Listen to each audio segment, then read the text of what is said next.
Eu vou te mostrar agora por que o manual padrão de marca pessoal não foi escrito para a realidade de profissionais negros. E mais importante, como transformar exatamente o que esse mercado tenta te fazer apagar em vantagem competitiva que ninguém consegue copiar. E eu te mostro agora de onde essa lógica vem. Em novembro de 2023, Andre 3000 lançou o primeiro disco solo da carreira.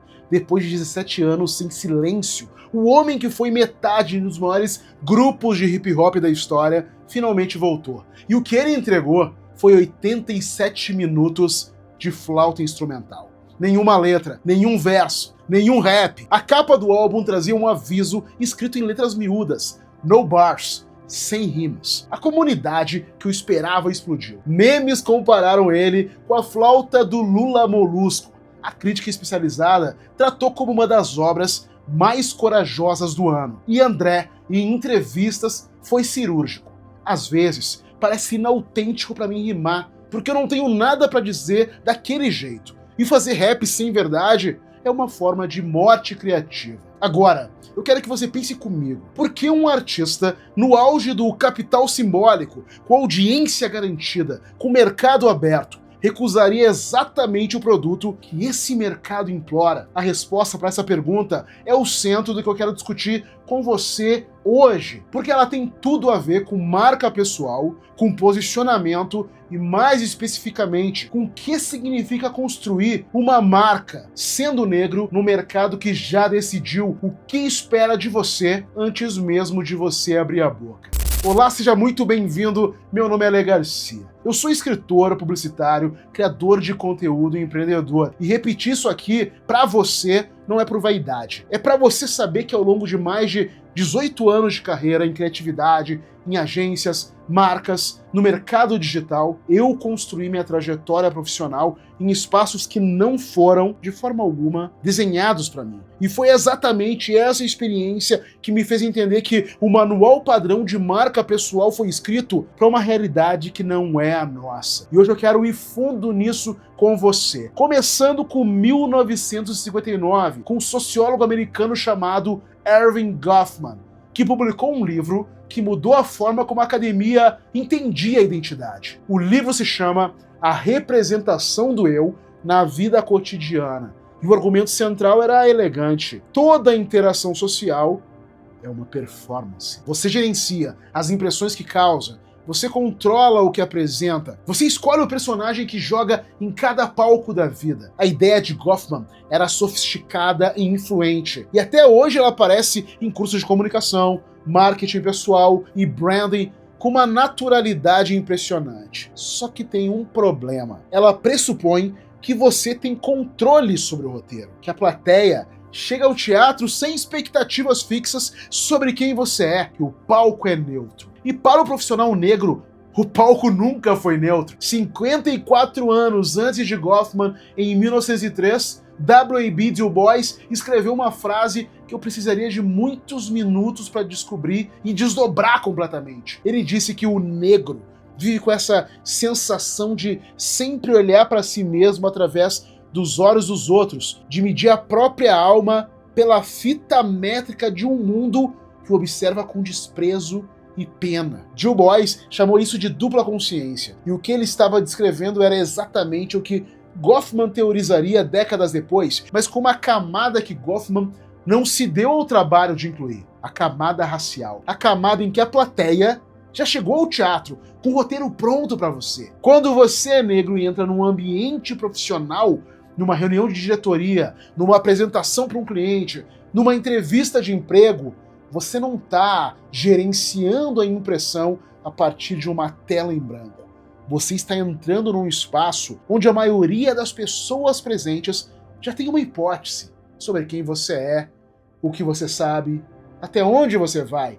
Essa hipótese raramente é dita em voz alta, é uma pressuposição, mas ela governa o quanto de atenção você recebe, o quanto de credibilidade lhe é concedida antes de você provar qualquer coisa, e o quanto de espaço você precisa conquistar antes de simplesmente existir. Devon Carbado e Mitu Gulati, dois professores de direito, publicaram um estudo chamado Working Identity, que nomeou isso de forma precisa: minorias em ambientes corporativos precisam trabalhar a identidade para serem lidas da maneira que o ambiente considera aceitável. Não é sobre ser quem você é sobre performar uma versão de você que o mercado consegue processar sem desconforto. E esse trabalho é invisível, não remunerado, e tem um custo psicológico real. Courtney McCluskey, pesquisadora de Harvard, chamou esse custo pelo nome: imposto do code switching. Aliás, que eu falei aqui, já falei a respeito disso. Agora vem a pergunta que importa e eu preciso que você fique com ela, porque ela vai mudar a forma como você pensa sobre posicionamento de marca. Se o palco já tem um roteiro para você, o que é posicionamento de verdade? Gerenciar melhor a performance dentro desse roteiro ou reescrever o roteiro inteiro? Em 81, Al Rise e Jack Truth publicaram Posicionamento, a batalha pela sua mente. O livro se tornou referência absoluta no marketing. A premissa é sedutora na sua simplicidade. Posicionamento não é o que você faz com um produto, é o que você faz com a mente do prospecto. Você ocupa um espaço na mente do mercado antes que outro ocupe por você. Quem chega primeiro vende. É uma lógica poderosa. E ela pressupõe, de forma tácita, mas completa, que a mente do prospecto, do target, é um campo de jogo nivelado, que o que você coloca nela é processado pelos mesmos critérios para qualquer jogador em campo. Que reputação, credibilidade e autoridade se constroem pelas mesmas regras para todo mundo. Engraçado, né? Pesquisadores da Universidade da Virgínia conduziram um estudo sobre transações de compra e venda online e chegaram a um resultado que não surpreende quem vive isso na prática como a gente. Compradores contatam vendedores negros com menos frequência e fazem ofertas mais baixas pelo mesmo produto. O campo do posicionamento nunca foi plano, e nenhum dos livros clássicos de branding pessoal, de Rise, a True, a Martin Meyer, foi escrito levando isso em conta. Ninguém leva isso em conta. E isso cria um problema concreto. Um profissional negro que segue o manual padrão. Ele entra numa competição onde as regras não são as mesmas para todos, usando uma estratégia desenvolvida por quem nunca precisou jogar com essa desvantagem. O resultado costuma ser frustração, autossabotagem ou aquilo que o Kenji Yoshino, professor de direito de Yale, chamou de covering, a prática de minimizar uma identidade já conhecida para caber no que o mainstream considera adequado. Não é esconder quem você é escolher até um tamanho que o ambiente consegue tolerar sobre você.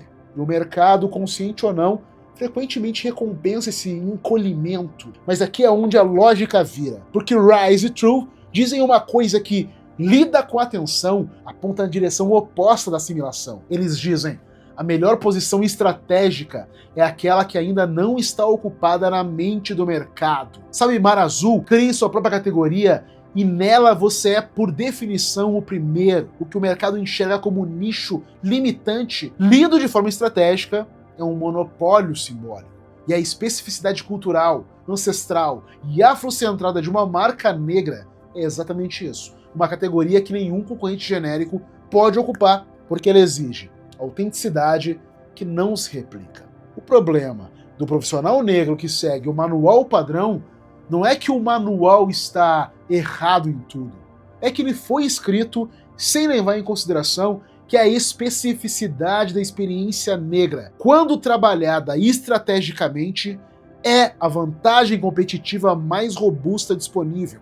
E a maioria das pessoas prefere apagá-la para parecer palatável do que aprofundá-la para ser insubstituível. Deixa eu te apresentar o SALT. Se você não conhece, presta atenção nessa história, porque ela é um dos casos de branding mais interessantes dos últimos anos e aconteceu no mercado musical, com uma loja que tem aplicação direta no que você faz. SALT é um coletivo britânico ativo desde 2019. Eles lançaram mais de uma dezena de álbuns, venceram o Brit Award de produtor do ano, são considerados pela crítica especializada como uma das forças mais importantes da música contemporânea. E o SALT, ao longo de toda a trajetória, eles não deram muitas entrevistas, não têm rostos públicos, não fazem clipes convencionais. Em 2021, lançaram um álbum chamado Nine e o deixaram disponível por apenas 99 dias nas plataformas. Depois disso, apagaram de todas. Em 2022,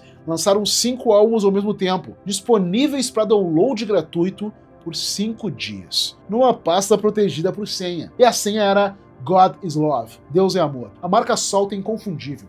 E é inconfundível precisamente pelo que ela omite, não pelo que ela exibe. A lógica por trás disso, segundo análises da crítica especializada, é direcionar o foco da música e da mensagem, e não das aparências físicas e individuais. É comunicar que aquela obra pertence a uma comunidade inteira, não a personalidades específicas. E é criar escassez intencional num mercado que pede presença constante, oversharing, mas é um mercado que pede presença intencional, estratégica, tão profunda que você consiga transformar isso em conteúdo assim como eu transformei. E você já parou para pensar por que existe tanta gente com repertório, com vivência, com opinião formada e que ainda assim não consegue transformar isso em conteúdo que prende, que cresce, que é relevante? Eu vejo isso há anos. 18 deles, como eu falei, dentro da publicidade. 6 criando para YouTube, para Instagram, para TikTok, para podcast. E eu vivo isso de dentro. E sei que não é falta de ideia, é falta de processo. O Aprofundo Creators existe para resolver isso. É a escola online criada pelo meu parceiro Lucas Recher, o cara do canal Aprofundo, criador daqueles documentários incríveis sobre cultura pop, cinema, música, memória afetiva, tudo feito com pesquisa de verdade, storytelling, estratégia, uma edição que te segura do começo ao fim. Ele não ensina teoria distante na escola, ele ensina o que ele aplica no próprio canal. São mais de 90 aulas em 17 módulos quando você entra lá. Do roteiro ao gancho, do título à edição, da estratégia à monetização. É formação completa para criadores de conteúdo. E se acessa pelo app próprio, acessa pela versão web. Cara, é uma escola certificada pelo MEC e com aulas novas ao longo do ano inteiro. E no plano premium, você ainda entra numa comunidade onde todo mundo se ajuda. Você divide seus momentos, suas dúvidas, cresce e se apoia e participa de lives semanais com o Lucas. E o acesso anual tem parcelamento inteligente pelo Hotmart e claro que eu tenho uma baita vantagem para você. Usando o meu cupom ALEGARCIA, você garante 20% de desconto no plano Premium. Então vai lá, clica no link da descrição, usa o meu cupom e transforme sua criação com método e estratégia. E agora, vamos voltar para o André 3000. O que ele e a marca Salt têm em comum é um princípio que o mercado passa a vida inteira tentando convencer você de que seria suicídio profissional. E na real, a recusa em dar ao mercado o que o mercado quer de você pode ser a jogada de marca mais forte que existe. Quando o André disse que fazer rap sem verdade era morte criativa, ele estava dizendo que a autenticidade tem precedência sobre o mercado, que a integridade da marca vale mais que a confortabilidade da audiência. Isso não é ingenuidade, é posicionamento de altíssimo nível. Mas agora, eu preciso ser honesto aqui, que eu sou publicitário, criativo e respeito a inteligência de quem me assiste. Essa recusa tem custo real. O André 3000 levou zombaria massiva. O Salt enfrenta a incompreensão de quem está acostumado com o modelo de celebridade, música disponível. A decisão de não se traduzir para o mercado de consumo fácil vai criar fricção. Mas a fricção nesse contexto é o filtro.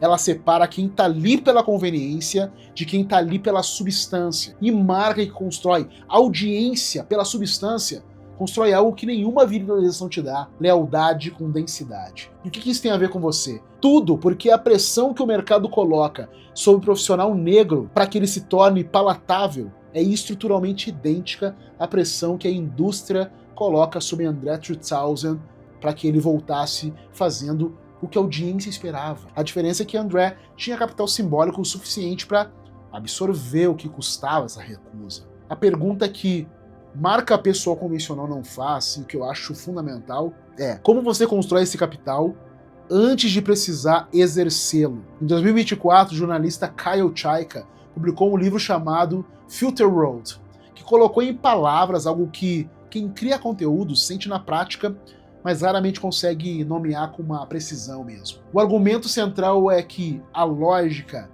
de recomendação algorítmica ela homogeneizou a cultura. O algoritmo favorece o conteúdo que pode ser entendido e consumido por audiências globalmente diversas, sem atrito, sem exigência de contexto prévio.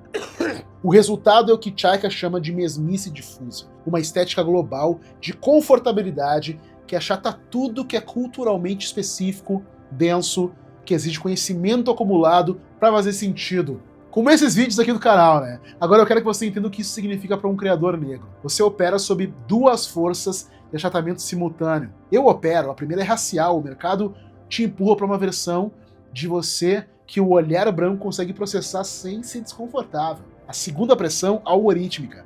O feed te empurra para um conteúdo que audiências diversas consomem sem precisar de contexto cultural específico que eu, como criador negro, tenho. As duas forças empurram na mesma direção, longe da especificidade, para você se tornar o mais plano possível, longe do que é seu de forma insubstituível, em direção ao genérico. E aqui tá a virada que o Chayka não chegou a fazer de forma explícita, mas que é central para o que eu estou argumentando. O genérico hoje está sendo produzido em escala industrial, principalmente pela inteligência artificial. A IA gera conteúdo razoável sobre qualquer tema em segundos. O que ela não gera, porque não pode gerar, é acúmulo cultural. É a perspectiva construída por 18 anos dentro de uma indústria que não foi feita para você, mas que você aprendeu a operar melhor do que a maioria. É a leitura de mundo formada por uma ancestralidade que tem profundidade histórica e densidade simbólica que nenhum modelo de linguagem consegue replicar. Enquanto o algoritmo premia o genérico e a IA industrializa a produção do mediano, o específico, o ancestral, o culturalmente denso é o único ativo que não pode ser copiado nem nivelado. A especificidade negra, quando trabalhada como estratégia de marca e não escondida como desvantagem, é exatamente o que vence o Filter Road. Pega a Madame C.J. Walker, ela entendeu isso no início do século XX. Ela criou um mercado que as grandes empresas não enxergavam. Ela atendeu uma audiência que o mercado dominante ignorava. E construiu uma fortuna num sistema que não previa a sua existência. O princípio permanece o mesmo, só o contexto mudou. Com as minhas 18 anos de carreira no mercado, eu olhei para isso, passando por agências, trabalhando dentro de lugares que não me queriam, em marcas que não tinham eu como premissa principal, mas ainda assim eu fui mentor de programas de criadores negros do Google, construí a Casa Black, e ao longo de tudo isso eu aprendi a diferença entre presença e posicionamento de uma forma que nenhum livro me ensinou. A presença é estar no palco. Posicionamento é o que as pessoas pensam de você quando você não está na sala. Para o profissional negro, construir posicionamento de marca significa resolver um problema específico que o manual padrão ignora. Antes de trabalhar o que você comunica, você precisa trabalhar a narrativa que controla o que é comunicado sobre você. O mercado vai preencher o vazio da sua narrativa com as hipóteses que ele já tem. Se você não narra quem você é, com precisão e consistência, outra pessoa narra por você, e raramente o roteiro que ela escreve é o que você escolheria. Pega o Baco Exu do Blue, ele fez isso de forma magistral na música brasileira. O nome já é um manifesto. Baco, deus grego do vinho e do êxtase. Exu, orixá da encruzilhada e da comunicação. Blues, a dor que virou forma de expressão. É um nome que cruza 3 repertórios culturais distintos e não pede desculpa pela complexidade. Vá me entender. A crítica especializada analisou que Baco constrói a partir do atrito, desafia expectativas de mercado e público. Ele não facilita a categorização. E isso gera resistência. E a resistência é o sinal de que a categoria que ele ocupa é real e específica o suficiente para incomodar quem está fora dela, quem entende só o genérico. Posicionamento de marca negra não é visibilidade. Visibilidade sem controle narrativo é mais perigosa do que invisibilidade. Posicionamento de marca negra é criar uma categoria que só você ocupa, com profundidade cultural suficiente para que qualquer tentativa de replicação seja imediatamente legível como cópia. É ter uma perspectiva tão construída, tão enraizada, que o mercado para de tentar te encaixar em caixas prontas e começa a criar uma caixa nova para te descrever. Lógico que isso exige método, não funciona no improviso, não emerge espontaneamente e dá autenticidade sozinha, porque a autenticidade sem estrutura é uma matéria-prima sem forma. A trajetória do Du Bois, o caso do André 3000, a lógica do Salt, a construção do Baco, todos eles têm em comum uma coisa que vai além de talento. Eles têm clareza sobre o que a marca significa, o que ela recusa e o que ela exige de quem quer se aproximar. Goffman disse que toda identidade é performance. Du Bois disse que, por negro, essa performance acontece sob o olhar de uma plateia que te julgou antes de você pisar no palco. Os dois estavam certos. E os dois juntos descrevem o problema real. Você não pode simplesmente ser autêntico num palco que já tem um roteiro para você. Você precisa reescrever o roteiro. André 3000 reescreveu o roteiro quando recusou voltar fazendo rap, só porque o mercado queria que ele fizesse rap. O Salt reescreveu o roteiro quando construiu autoridade através do que omite. Baco Exu do Blue reescreveu o roteiro quando decidiu que o atrito era a estratégia, não o obstáculo. Todos eles pagaram e pagam um pouco o custo pela recusa, e todos eles construíram marcas que o mercado não consegue mais ignorar nem categorizar de forma rasa. Posicionar uma marca negra também é um ato político, mas antes de tudo é um ato estratégico. Você está criando uma categoria onde o seu acúmulo cultural, a sua perspectiva específica, são o produto. O mercado não estava esperando por isso. E é exatamente por isso que funciona. Agora, é lógico que todo raciocínio que eu desenvolvi aqui tem uma aplicação prática muito concreta. Porque saber que o problema existe é diferente de ter um método para resolvê-lo, né? Então, ao longo dos últimos anos, eu desenvolvi e refinei a estrutura que eu uso com meus mentorados e que forma a base da Brand Soul, que é o método que eu criei especificamente para quem precisa construir posicionamento de marca num mercado que não esperava por você. É construir sua marca sem pedir licença, com um método construído a partir da minha experiência, da minha trajetória, de quem viveu o problema e encontrou a saída pelo lado de dentro. E se você chegou até aqui nesse vídeo, é porque certamente isso faz sentido para a sua realidade. Então o próximo passo é o link na descrição. A Brand Soul tá com as portas abertas. Muito obrigado pela sua companhia. E se o que eu falei até aqui é importante para você, seja membro do canal e me ajude a continuar.